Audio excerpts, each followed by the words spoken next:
Hey guys, welcome back to my channel. I want to leak my build, my PvP rogue build, as a thanks to you guys subscribing to my channel.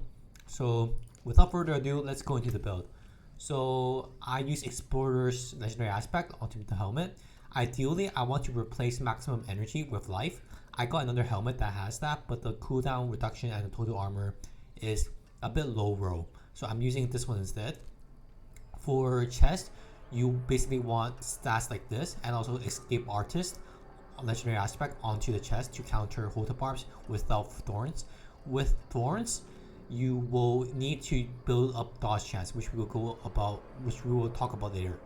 For gloves, you want attack speed, crit chance, and attack speed after dodging. This is important for the extra amount of attack speed that you get because you have high dodge chance in this build, and also Twisting Blades +4 and Mangler's legendary aspect onto this gloves. For pants, you want the Stolen Vigor Momentum legendary aspect onto this pants, and also dodge chance to close enemies. This is the most important stat, and then other defenses like total armor, damage reduction, and life. And also the prefix of this pants, the maximum life the 30% maximum life as barrier is also very important. So this will have some RNG for getting these BIS pants, but it's totally worth it. So for boots, you want dodge chance. This is the most important stat. Well, second most important. Most important is movement speed, but you really want high dodge chance. Energy cost reduction. Intelligence is not really needed. Also, the chest piece of strength is also not needed. It's just to meet stat requirements for your Paragon board for some of the requirements.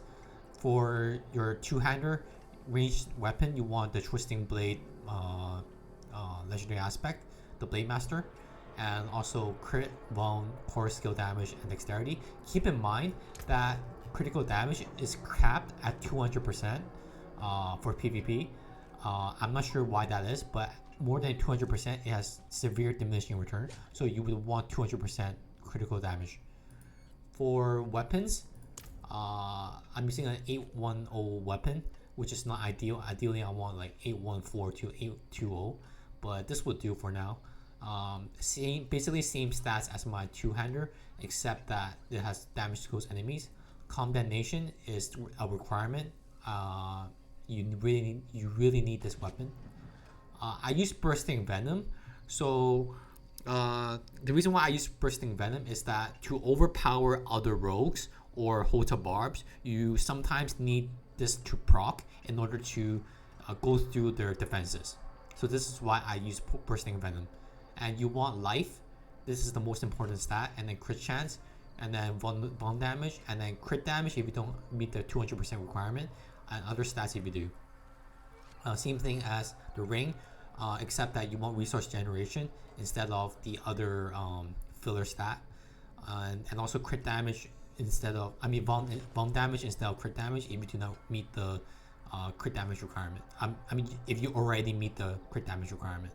And I'm using the basic skills gain attack speed. This is also very important because we're using a combo point build, and it's important to attack as fast as possible. And I'm using accelerating also on the main weapon, so I attack really fast. And you want the imbuement skill effects have 60% increased potency against vulnerable enemies on your amulets. This makes it so that your poison basically kills the guy in 2 to 3 seconds if the guy does not pot or if the guy does not regen his life. So this is really important to have this on your amulet. And you can copy my stats on the amulet if you want, but if you don't, then you want basically movement speed, cooldown reduction, or damage reduction, or attack speed after dodge if you want. So in terms of specialization, the combo points obviously, and in terms of skills, I'm using momentum. You can basically copy the build if you want, but it's nothing special. It's similar to other PvE builds, except that I use agile. So this is the main part that is different, is that agile allows you to meet the cap of around 40 to 50% dodge chance with elixir, Without elixir, it's around 41%. So after 40%, it has diminishing return for dodge. But with this agile skill node, you basically meet the 40% requirement, and without the elixir. With the elixir, it goes to 50%, and you really dodge a lot. So this is really the only difference in comparison to my other builds to have agile. Probably the most important skill node. Paragon tree, I will link the description. I'll link the build in the description below, but is severely different from my previous ones, so it's pretty min max already. So ideally, I do not want diminish over here. I want maybe Bane, but this will do for now because I want the armor. So yeah, that's about it, and I'll link the build in the description below, and I'll see you on the next one.